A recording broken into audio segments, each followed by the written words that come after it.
Bonjour et bienvenue à la communauté évangélique de l'Agneau.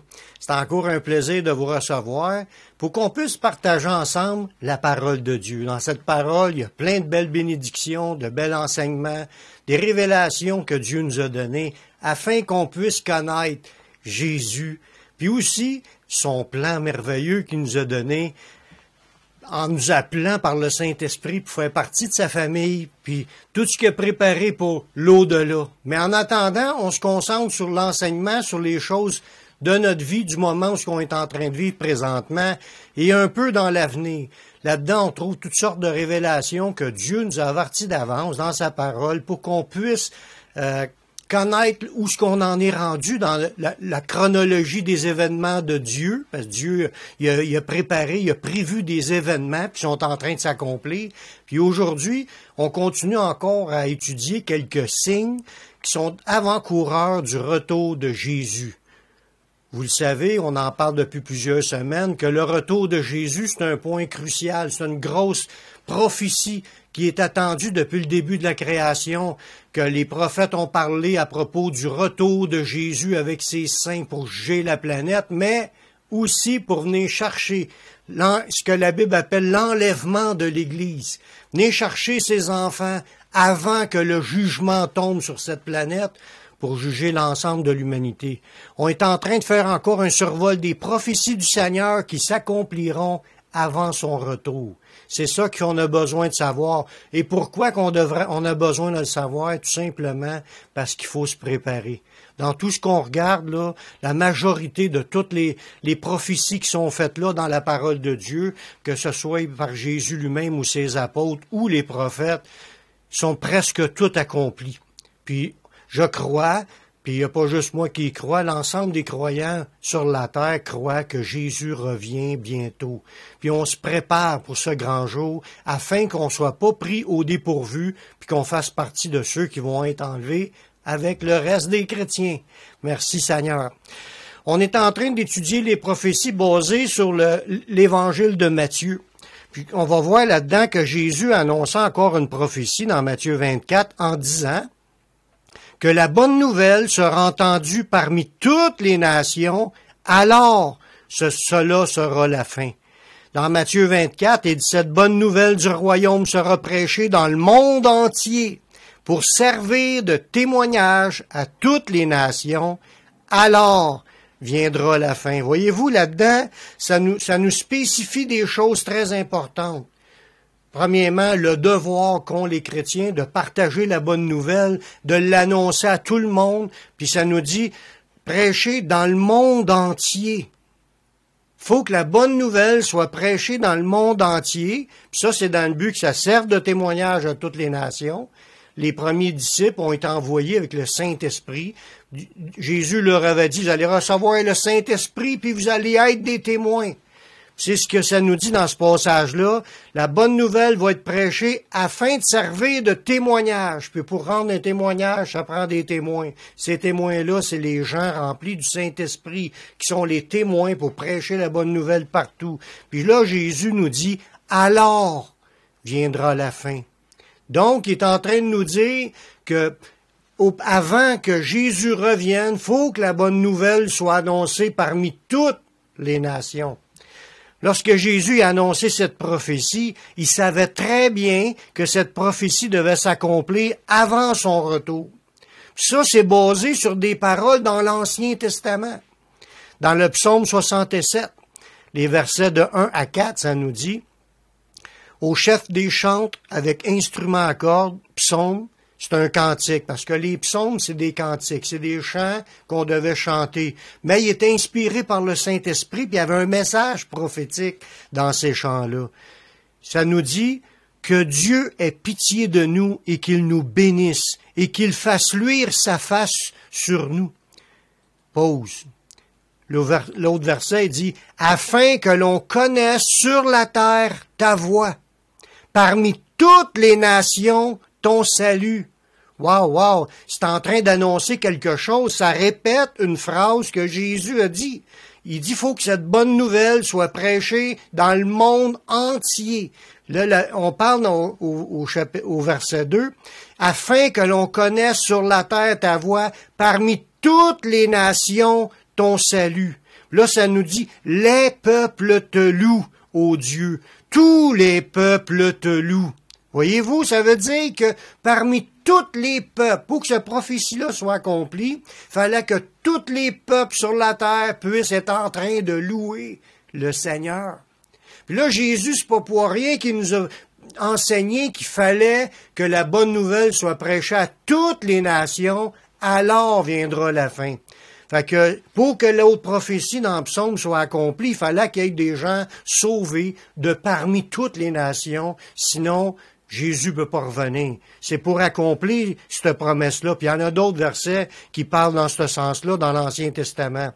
Si je continue, ça dit « Les peuples te louent, ô Dieu ». Ça veut dire tout le monde, il va y avoir du monde parmi tous les peuples en train de louer Dieu. Tous les peuples te louent, ça dit. Aussi, ça dit, les nations se réjouissent et sont dans l'allégresse. Ça parle de toutes les nations. Car tu juges les peuples avec droiture et tu conduis les nations sur la terre.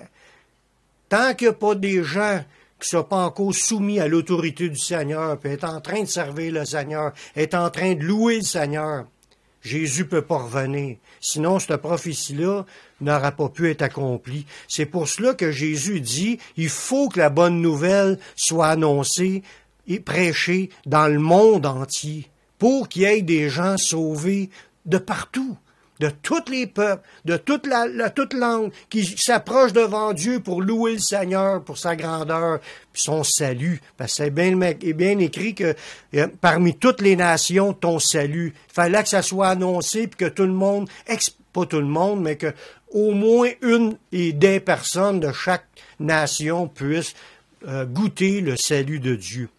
On peut comprendre aussi, en ayant ces deux idées-là qu'on vient de développer, cette vision-là dans l'Apocalypse démontrant qu'il y aurait sur cette terre un réveil mondial, puis une multitude venant de partout sur la terre.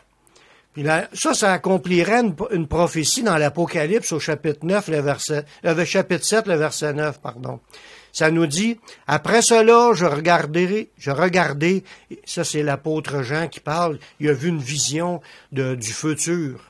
Je regardais, puis il y avait une grande foule que personne ne pouvait compter, de toute nation, de toute tribu, de tout peuple et de toute langue. Ils se tenaient devant le trône et devant l'agneau, revêtus de robes blanches et des palmes dans leurs mains. Voyez-vous? Il y a un moment donné que cette vision-là va s'accomplir. Des gens sauvés devant le trône de Dieu, puis qui ont été revêtus de robes blanches parce qu'ils ont été pardonnés de leurs péchés, puis ils ont des palmes dans leurs mains. C'est des héros, c'est des gens qui ont triomphé du monde, qui ont su se consacrer au Seigneur. Puis c'est qui ces gens-là? D'où viennent-ils? Ça nous dit que c'est des gens de toute nation, de toute tribu, de tout peuple et de toute langue. Voyez-vous? Pour que cette vision-là s'accomplisse, mais il faut que la bonne nouvelle soit prêchée dans le monde entier pour servir de témoignage à toutes les nations. Dans Marc, ça dit qu'il faut prêcher à toute créature. Toute créature, il faut qu'il soit conscient du salut, mais il va y avoir des gens sauvés de par toute la terre. Puis ils vont s'approcher devant Dieu et faire partie de cette multitude qui vont se tenir devant le trône. Jésus est en train d'accomplir cela. Il y a des gens présentement de presque toutes les nations qui sont devant le trône, mais ça nous parle, il va y avoir de nations, de toute tribu, de tout peuple et de toute langue. Ça veut dire qu'il y a encore des dialectes à atteindre, il y a encore des tribus à atteindre, il y a encore des peuples à atteindre. Les nations en général sont déjà toutes atteintes. Des gens qui sont sauvés par toute la terre. Puis ça fait partie d'une super belle promesse qu'on peut participer présentement en tant que chrétien, de pouvoir s'investir pour le royaume de Dieu, puis travailler à répandre la bonne nouvelle afin qu'il y en ait de toute tribu, tout peuple, toute langue, toute nation qui viennent puis acceptent Jésus comme leur sauveur personnel, afin d'être pardonnés, puis d'être revêtus de cette robe blanche, puis d'être devant le trône de Dieu. Amen. Jésus, dans son plan, dans son cœur, il a toujours été dans le cœur de vouloir accomplir la volonté de son Père. Fait que Jésus a toujours eu cette vision-là ou cette pensée-là, c'est que le monde entende le message du salut. C'est la mission principale. C'est la mission que Jésus a donnée à son Église, puis il nous demande de continuer d'agir, parce que Jésus l'a fait. Il a fait sa part en donnant sa vie sur la croix. Il a accompli le sacrifice qui nous permet d'être sauvés. Mais il continue d'agir à travers son Église, parce que son Église s'est formée de gens qui sont nés de nouveau, qui ont reçu le Saint-Esprit de Dieu, puis qui sont des témoins dans ce monde. Puis là, Jésus continue d'agir à travers chacun des membres de son Église dans le but d'aller chercher encore les dernières brebis qui doivent rentrer dans la bergerie du Seigneur. Jésus, même si nous, on ne peut pas compter les gens qui étaient devant le trône, on ne les connaît pas, Jésus les connaît tous. Puis il savait que ces gens-là l'accepteraient, puis il a été les chercher en envoyant ses missionnaires, ses apôtres, ces gens-là qui sont envoyés pour établir des églises, même dans des tribus éloignées, dans des montagnes, ou que ce soit éloigné dans le bois quelque part. Il doit y en avoir au moins une de sauvée, puis Jésus il envoie ses disciples, ses missionnaires, dans le but d'aller sauver ces gens-là. Ça fait partie de la mission.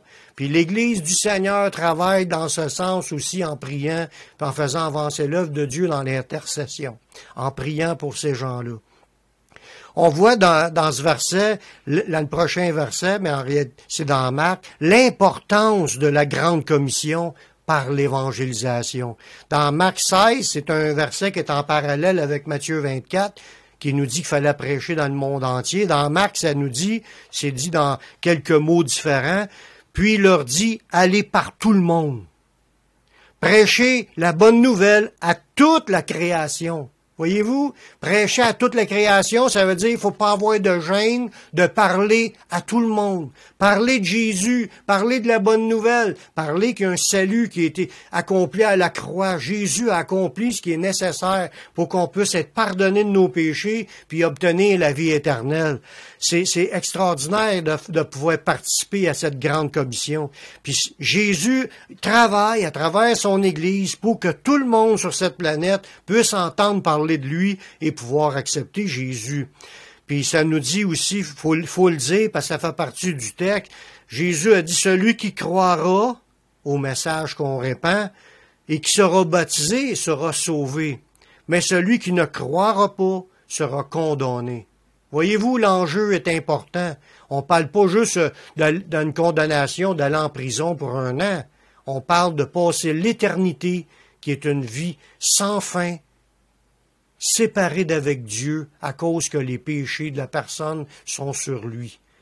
Quand une personne meurt dans ses péchés, elle ne peut plus rentrer dans la présence de Dieu. Elle a absolument besoin, tous ont absolument besoin de passer par Jésus pour naître de nouveau, pour être remplis du Saint-Esprit, puis pouvoir vivre cette vie-là qui est avec le Seigneur.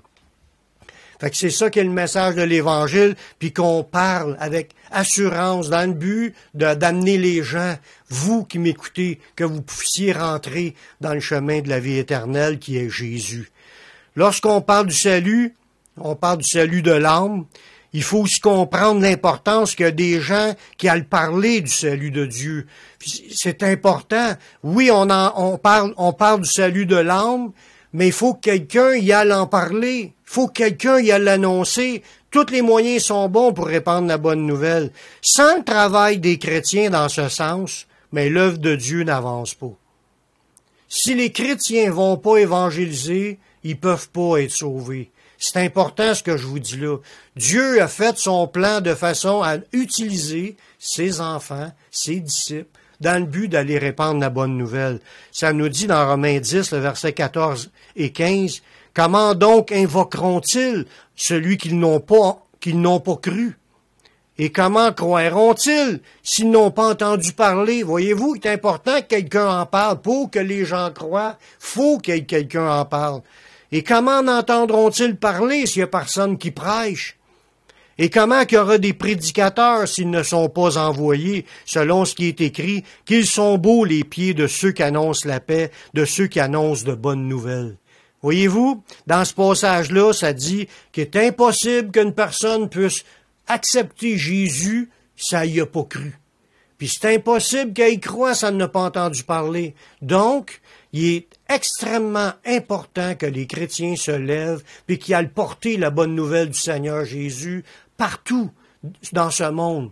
Oui, dans l'endroit où on est premièrement, que ceux qui nous entourent puissent en entendre parler, mais il dit, Jésus avait envoyé ses disciples, ce qu'on a vu dans Matthieu 24 puis dans Marc au chapitre 16, il a envoyé ses disciples avec la mission d'aller répandre la bonne nouvelle, en commençant par Jérusalem, dans la Judée, dans la Samarie, et jusqu'aux extrémités de la terre. Fait qu'aujourd'hui, nous sommes rendus jusqu'aux extrémités de la terre. Il reste pas gros de peuple, gros de langue, gros de tribus qui restent à atteindre. Puis il faut se lever les manches puis commencer à aller travailler pour le Seigneur. Utiliser tous les moyens possibles. Radio, télévision, Internet, des pamphlets, du bouche à oreille pour répandre le message partout afin que les gens soient sauvés. C'est important. Sans l'évangélisation de la part des chrétiens, Jésus ne reviendra pas tout de suite. Parce qu'il faut que ce réveil-là soit accompli auparavant. Dans Matthieu 24, 14, on a bien dit, « Alors viendra la fin. » Au moment où la bonne nouvelle aura atteint toutes les nations, alors viendra la fin. Faut pas s'attendre que Jésus revienne sans que les chrétiens soient en train de travailler à évangéliser, puis à atteindre les âmes qui restent à aller chercher. Faut vraiment être dirigé par le Saint-Esprit pour aller être guidé par Jésus, pour atteindre ces gens-là, puis au moment où la dernière brebis prévue va rentrer, Jésus va revenir.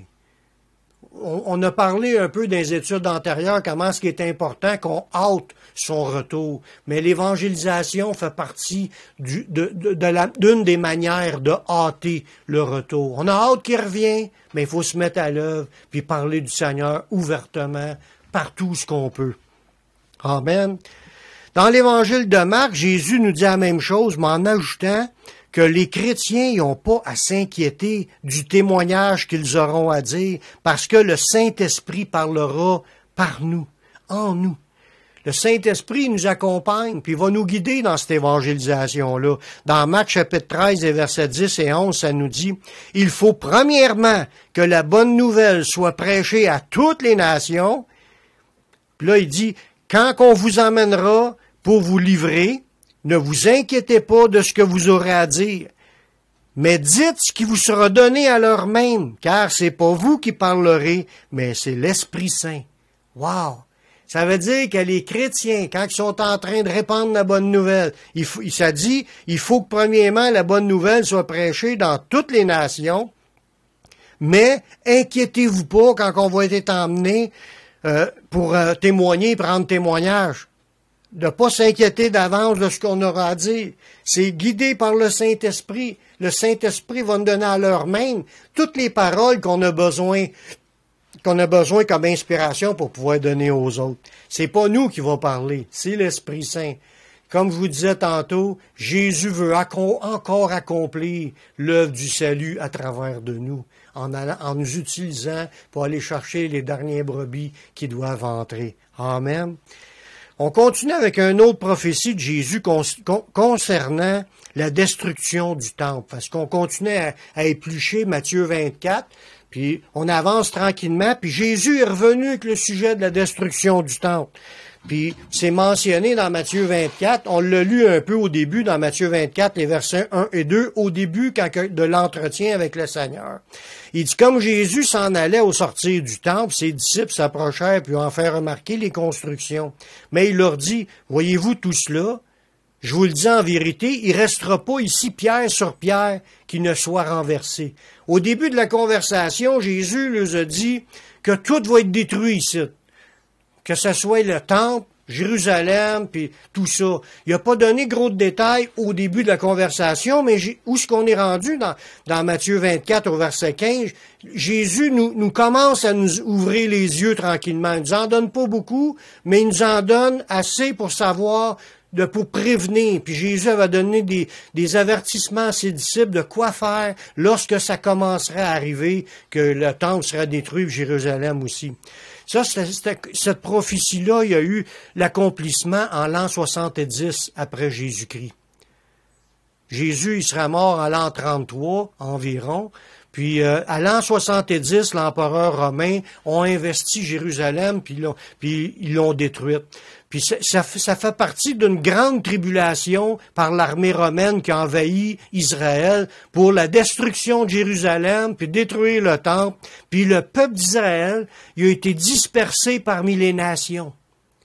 Le peuple juif ne devait pas s'en rendre compte, ou ne devait pas se douter que ça arriverait. Mais les disciples le savaient que c'était pour arriver, parce que Jésus en a parlé directement à ses disciples. Dans Matthieu 24, le verset 15, ça nous dit « C'est pourquoi, lorsque vous verrez l'abomination de la désolation dont a parlé le prophète Daniel établi en lieu saint, que celui qui lit fasse attention. » Voyez-vous, là, Jésus commence de parler d'une abomination, une désolation qui était pour arriver à Jérusalem. Puis ça faisait partie des prophéties annoncées d'avance dans le livre de Daniel, le prophète Daniel dans l'Ancien Testament. Daniel avait parlé prophétiquement, annonçant la destruction de Jérusalem, puis Jésus revient avec cette prophétie-là en mentionnant que c'était écrit dans le livre de Daniel. C'est fort. Il dit, vous verrez l'abomination de la désolation dont a parlé le prophète Daniel. Si on va lire ce passage-là, Daniel avait annoncé cette parole dans Daniel au chapitre 11, le verset 31. Ça dit, des troupes se présenteront sur son ordre, elles profaneront le sanctuaire, la forteresse, elles feront cesser le sacrifice perpétuel et dresseront l'abomination du dévastateur. Voyez-vous, dans ces passages-là, ça démontre clairement par Daniel une prophétie venant de Dieu, du Saint-Esprit, puis qui a été repris par Jésus lui-même pour annoncer qu'il y aura une destruction. Premièrement, ça commencera par une profanation du temple, du sanctuaire. Une profanation, c'est de rendre impur. Ils ont fait, comme présenter une statue, ils ont fait des sacrifices d'animaux, de cochons, parce que pour les Juifs, c'était des animaux impurs. Ils ont souillé le temple de toutes les façons, et tout ce qui fait partie du temple. C'était une chose terrible que déjà que les Juifs rentraient pas dans le lieu saint puis dans le lieu très saint, seulement que les sacrificateurs, puis il fallait qu'ils passent par une cérémonie de purification. Puis là, on parle de païens, de gens non juifs, des gens non circoncis, puis qui n'étaient pas purifiés, qui ont rentré dans le temple, puis là, ils ont souillé tout ce qui faisait partie du temple de Jérusalem, puis en plus de ça, par la suite, ils l'ont profané en établissant une statue. Puis là, par-dessus cela, puis ils ont fait cesser les sacrifices perpétuels, parce que depuis l'Ancien Testament, depuis le temps de Moïse, il y a des sacrifices qui se faisaient régulièrement dans le temple, que ce soit d'allumer les chandeliers, que ce soit pour mettre des pains de proposition, des pains consacrés à Dieu, devant Dieu. Ils mettaient ça en signe de témoignage devant Dieu. Puis aussi, il y avait aussi le sang qui était emporté comme sacrifice. À chaque Pâques, à chaque fête, à chaque événement, ils faisaient des sacrifices, plus les sacrifices de tous les Juifs qui voulaient apporter des sacrifices à l'Éternel. Ils allaient au temple. Fait qu'eux autres, ils ont fait cesser le sacrifice qui devait être perpétuel. Beaucoup de sacrifices étaient perpétuels, mais il y en avait certains qui étaient des sacrifices ponctuels, mais tout était arrêté. Il n'y avait plus le droit de faire de sacrifice parce que là, l'armée était investie. Puis là, ils ont commencé à tout détruire, le temple, détruire la ville, tuer les gens qui étaient là. Puis Jésus les avait avertis d'avance, puis c'était une grande prophétie qui devait s'accomplir avant le retour de Jésus. Mais elle était accomplie, voilà 2000 ans. C'est quelque chose. Puis Jésus a annoncé ces choses-là, puis pour démontrer comment c'est vrai ce que Jésus dit, les paroles se sont accomplies exactement comme Jésus l'a annoncé. C'est pour ça qu'on remarque que vu qu'il y a des prophéties qui sont depuis le début, qui se sont annoncées, puis tel que c'est annoncé et accompli tel que c'est annoncé, mais ça nous donne de l'assurance à savoir que les autres prophéties vont aussi s'annoncer, s'accomplir telles qu'ont été annoncées. Jésus a averti ses disciples. Il dit, quand vous allez voir l'armée rentrer, là, mais là, il nous donne des avertissements, parce qu'il a dit aux disciples de fuir cette attaque. Puis il a prédit un événement terrible pour les Juifs. Dans Matthieu 24, on continue à partir du verset 16 jusqu'à 22. Alors, Jésus qui dit ça à ses disciples, que ceux qui seront en Judée fuient dans les montagnes. Puis là, on voit là-dedans que la fuite, c'est salutaire parfois. On n'est pas obligé de rester puis confronter les Romains puis de se battre avec. Mais ça, c'est une manière de parler. On n'est pas obligé de se battre physiquement avec les gens qui nous font du trouble. Des fois, il faut s'en aller. C'est ce que Jésus avait conseillé à ses disciples, plus qu'un conseil. C'était un ordre. Il dit, fuyez. Puis ça, c'était un ordre. Il dit, allez-vous-en. Restez pas là. Il dit que celui qui est sur le toit descende pas pour prendre ce qui est dans sa maison. Tu pars là, puis tu vois l'armée rentrer, tu pars, puis tu restes tout là. Tu te casses pas la tête avec tes biens matériels. Faut penser à la femme de Lot quand c'est le temps de sortir, parce que la ville de Sodome et Gomorrhe pourrait être détruite. Il a dit, fuyez, puis allez-vous-en par là-bas, puis sa femme s'est retournée, puis elle a été changée en statue seule. Ben, l'idée, c'est, quand Jésus dit, va-t'en, puis sauve-toi, laisse ton stock là, c'est ce qu'ont fait les disciples, sont partis. Il dit, et que celui qui est dans le champ ne retourne pas en arrière pour prendre son manteau. Malheur aux femmes qui seront enceintes et celles qui allaiteront en ces jours-là. Priez que votre fuite n'arrive pas en hiver, ni un jour de sabbat. Voyez-vous, il y avait comme encore un autre détail important là-dedans. Il leur a dit de fuir, mais il leur a dit, avant que ça l'arrive, de prier que ça n'arrive pas en hiver, ni un jour de sabbat. Parce que les jours de sabbat, les disciples, ils n'auraient pas marché cette distance-là. Mais il aurait pu, s'ils prient, qu'il soit exaucé, puis qu'il y ait le fuite dans le moment qu'il pouvait s'enfuir. C'est ça qu'il faut retenir. Puis même, pas juste en parlant d'une journée de sabbat de différente, même une saison, ça peut être arrivé, cet événement-là, une saison différente, si les gens étaient pour prier pour. Ça veut dire que quand on est conscient des événements qui doivent arriver, ils vont arriver. Sauf qu'on peut prier en tant que chrétien pour que les événements y arrivent dans des moments qui vont nous être opportuns, qu'on va pouvoir trouver même des portes de sortie pour s'en sortir, qu'on peut s'en sortir parce qu'on a prié. C'est ça qu'il faut comprendre. Que Dieu nous montre ça là, dans ces passages-là, dans le but à apprendre aux chrétiens à prier déjà pour les événements qui vont venir, les événements qui nous arrivent là maintenant aussi, mais pour les événements à venir, que notre fuite n'arrive pas en hiver, parce qu'il va en arriver d'autres, des catastrophes sur la terre, puis qu'on va en parler un peu plus tard, puis on peut déjà commencer à prier pour qu'on ait la force de tout surmonter, puis de paraître debout devant le Fils de l'homme. Je continue au verset 21. Car alors la détresse sera si grande qu'il n'y en a point eu de pareil depuis le commencement du monde jusqu'à présent, puis qu'il n'y en aura jamais. Jésus a prévu dans cette période-là une catastrophe dans cette ville-là comme qu'il n'a jamais eu, puis comme qu'il n'aura jamais d'autres des aussi pires que ce qu'ils ont vécu en tant que peuple juif. Puis ça dit aussi, si ces jours n'étaient abrégés, personne ne serait sauvé, mais à cause des élus, ces jours seront abrégés.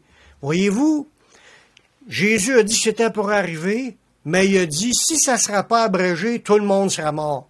Tous les Juifs sont morts, chrétiens, pas chrétiens. Mais ça nous dit que à cause des élus, les jours ont été raccourcis, abrégés. L'événement s'est passé plus rapidement, puis ça a pu permettre aux chrétiens d'être sauvés. Parce qu'ils ont prié. C'est ça le secret. Faut prier. Et en réalité, c'est pas un secret parce que la Bible, elle nous le dit tout le long de prier, puis que Dieu exauce. Mais c'est quand même un secret pour celui qui l'oublie. Parce qu'il ne faut pas oublier de prier. Il faut prier déjà pour qu'on passe à travers des événements, puis qu'on ait la force de passer à travers. Mais les Juifs l'ont fait, puis il y a eu des chrétiens qui ont survécu. Ça a permis de continuer à évangéliser le restant du pays, puis même la bonne nouvelle s'est répandue jusqu'à nous qui habitons sur l'autre surface de la terre. On est au côté opposé de Jérusalem. On est arrivé aux extrémités de la terre. Là, il reste que quelques endroits sur la terre où la bonne nouvelle n'est pas encore répandue, mais il y a des gens qui travaillent là-dessus. Puis aussitôt que la dernière brebis va rentrer, Jésus va revenir. Amen. On regarde en continuant de parler de ce thème-là, de la destruction de Jérusalem. Dans l'Évangile de Marc, au chapitre 13, versets 14 à 20, ça annonce la même chose que Matthieu. Mais dans l'Évangile de Luc, au chapitre 21, il y a des détails de plus. Luc, chapitre 21, les versets 22 à 24. Il parle encore de cet événement-là, puis comment est-ce que la ville serait détruite, puis que tous les sacrifices seraient arrêtés, puis tout ça. Ça nous dit, car ce seront des jours de vengeance pour l'accomplissement de tout ce qui est écrit. On apprend encore quelque chose, là. Ça nous dit que le fait que le temple soit détruit, les sacrifices soient interrompus, puis en plus que les Juifs soient persécutés et dispersés à travers les nations, ça nous parle que c'est des jours de vengeance pour l'accomplissement de tout ce qui est écrit. Ça veut dire qu'il y avait déjà d'autres écrits dans l'Ancien Testament qui parlaient du jugement des Juifs, du peuple juif, du peuple d'Israël. Il y a des jugements annoncés par les prophètes, puis que c'était annoncé, cette dispersion-là. On a vu dans un petit bout dans Daniel, il y a d'autres versets qui nous parlent des événements fâcheux, mais là, je vous détaille pas tous ces événements-là, mais c'était pour dire qu'il n'y a pas rien de grave, de gros, qui arrive sans que ça soit une raison. Dieu a annoncé d'avance dans sa parole des choses qui doivent arriver, puis elles vont s'accomplir. Puis c'est encore un accomplissement. Le fait que ça soit détruit, c'est l'accomplissement d'une prophétie de l'Ancien Testament qui parlait de la destruction du temple, puis de l'arrêt des sacrifices, qui était écrit aussi dans Daniel. Je vous encourage à aller lire le livre de Daniel. Il y a des super belles révélations là-dedans. Luc, il ajoute, au verset 23, « Malheur aux femmes qui seront enceintes et celles qui allaiteront en ces jours-là. » C'est la même chose que dans Matthieu et dans Marc. « Car il y aura une grande détresse dans le pays et de la colère contre ce peuple. » On voit que la grande détresse, la grande tribulation que Jésus a parlé dans Matthieu 24, c'était pour les Juifs à cette époque-là. Celle de Matthieu 24. La Bible nous parle aussi de d'autres qui vont être convertis dans une autre grande tribulation, mais pas celle de l'an 70. C'est une autre tribulation, puis il va y avoir une multitude qui vont être sauvés de tout peuple, de toute langue, de toute tribu, de toute nation. Celle qu'il y a eu en l'an 70, cette tribulation-là, c'était une grande tribulation pour ce peuple. Voyez-vous qu'il y a une nuance? Tandis que la Bible parle d'un temps d'épreuve, un temps de tribulation, qui va venir sur le monde entier. Là, celle qu'il y a eu dans Matthieu 24, puis dans Marc 13 et dans Luc 21, c'est la tribulation pour les Juifs dans ce temps-là. Ça dit qu'il y aura une grande détresse dans le pays et de la colère contre ce peuple. Voyez-vous, c'était le fait que le roi, l'empereur romain, le César, débarque chez les Juifs et amène cette destruction, c'était dans le but d'accomplir une colère de Dieu sur ce peuple, parce que Dieu devait châtier les Juifs qui ne s'étaient pas repentis. On va le voir, on va le comprendre dans le verset, je continue à le lire. Ils tomberont sur le tranchant de l'épée, puis ils seront emmenés captifs parmi toutes les nations, et Jérusalem sera foulée aux pieds par les nations, jusqu'à ce que le temps des nations soit accompli. Voyez-vous, ce n'est pas le fruit d'un hasard. C'est une réponse à une prophétie. C'est un accomplissement de la colère de Dieu dans le but de juger le peuple juif. C'est annoncé que pour arriver après Jésus, puis c'est arrivé tel que c'était annoncé. C'est écrit dans l'Ancien Testament, répété par Jésus, dit dans d'autres mots, bien sûr, mais ça s'est accompli, puis c'était dans le but de juger le peuple d'Israël, parce que les gens étaient dans le péché.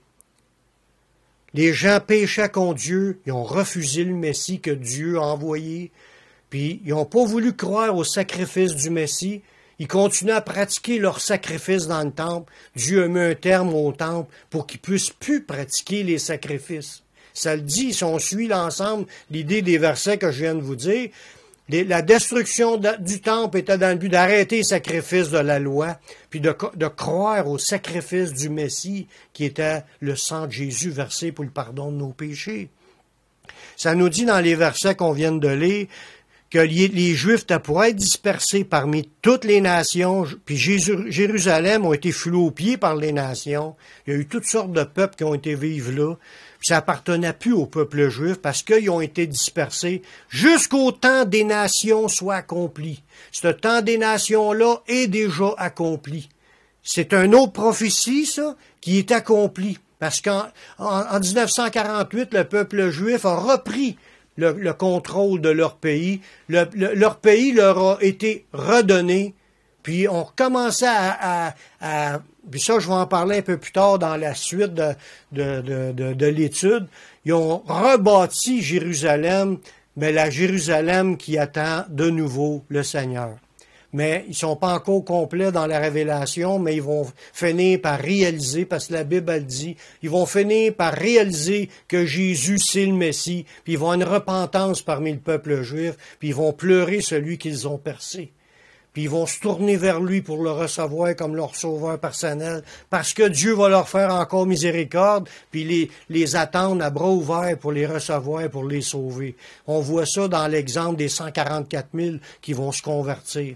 Puis les deux élus, les deux